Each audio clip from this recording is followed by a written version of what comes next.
Hey, what's up guys? This is Ryan and welcome to Foodiligence, the place where I eat the food so you don't have to, but in some cases, you might want to. Today we're talking about how to get the most value when eating at a Brazilian steakhouse. Let's get into it.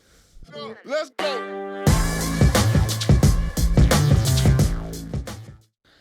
I went to a Brazilian steakhouse this weekend, and whenever I go to a buffet, whether it's cheap or expensive, I like to get some sort of game plan to just get the most out of my money while I'm there, and the Brazilian steakhouses are no different. So I went online looking for any tips, any advice, just to get some sort of idea of how to maximize my value while I'm there, and I couldn't find anything. So what I'm going to do today is I'm going to give you guys my tips for when you go to a Brazilian steakhouse.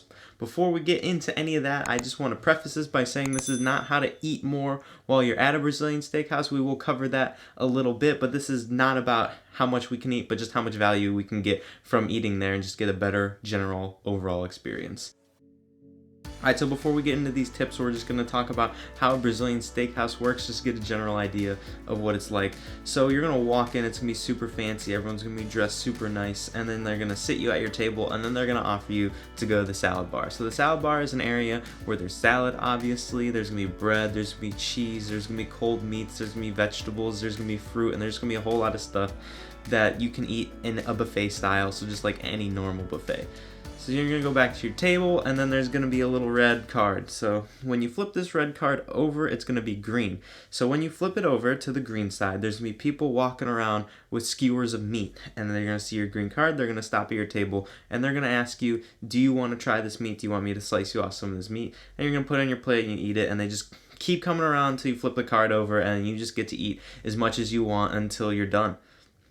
And that is exactly how a Brazilian steakhouse works. So you just have unlimited meat circulating, and you just have a salad bar in the middle to go at your leisure. So we're going to talk about how to get the most out of these two options. So let's get started with number one.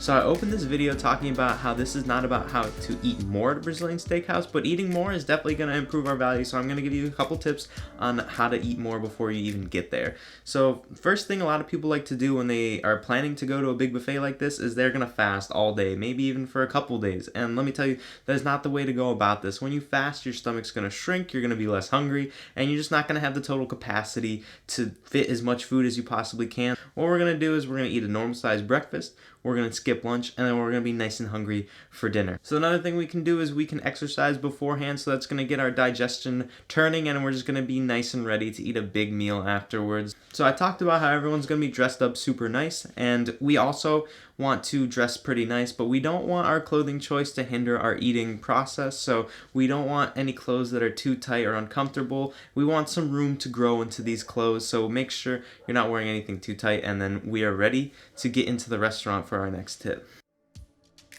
So we are now in the restaurant, and they're going to offer you an initial trip to the salad bar. So what we're going to do is we're going to go to the salad bar, we're going to scope it out, we're going to see if there's anything good, anything worth our time, and we're just going to let our eyes eat. We're going to have our eyes just pick out anything that looks good, but we're not going to get anything too heavy, and we're not going to overfill our plate. So it's just going to be a light, easy course to just get us started. So we're going to bring it back, we're going to finish our salad, and we're going to be ready for the meats. So then we're going to flip our card from red to green, and we're going to let the meat start circulating. So people with the meats are going to start walking around, and our goal now is to target the expensive meats. So there's going to be people coming up to you with like ribs and chicken, and we're going to say no to those. So it's perfectly okay to say no to any cut of meat. It's their job just to ask you, so they're not going to be offended if you say no. So just let them go on, and we're going to wait for these 5 meats that we want to target. We're going to look for our house special, our top sirloin, bottom sirloin, ribeye, and filet mignon.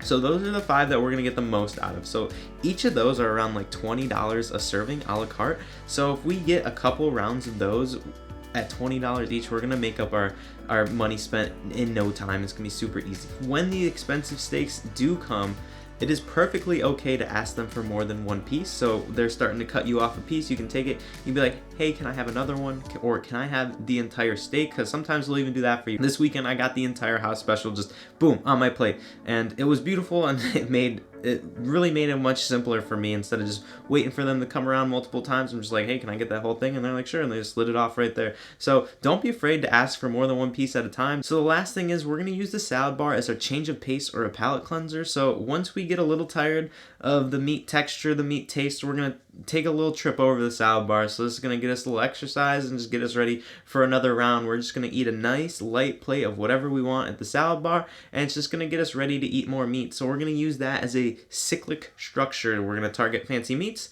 We're going to get a little salad bar to get us ready for some more fancy meats, and we're just going to keep eating fancy meats, and you're just going to make up your money in no time, and it's going to be totally worth it for your time. So even if you can't eat a lot, as long as you're eating the high-end pieces of meat, you're going to make up whatever you paid for this Brazilian steakhouse in no time. Don't fast. Make sure you work out. Wear nice but not too tight clothing. Don't go overboard on the salad bar your first trip. Target the fancy meats. Look for a coupon if they have any. And that's it. That's all my tips I have for you today. If you have any cool tips that I could use whenever I go to buffet, I'm always looking for better recommendations on how to improve my process, so I would love to see those. And just thank you guys so much for watching. My name's Ryan. You've been watching Foodiligence. If you made it this far, make sure you leave a thumbs up. And if you're new around here, make sure you hit the subscribe button. Really helps me out, really helps the channel grow, and then it helps you stay up to date on the weekly uploads. Besides that, have a great day.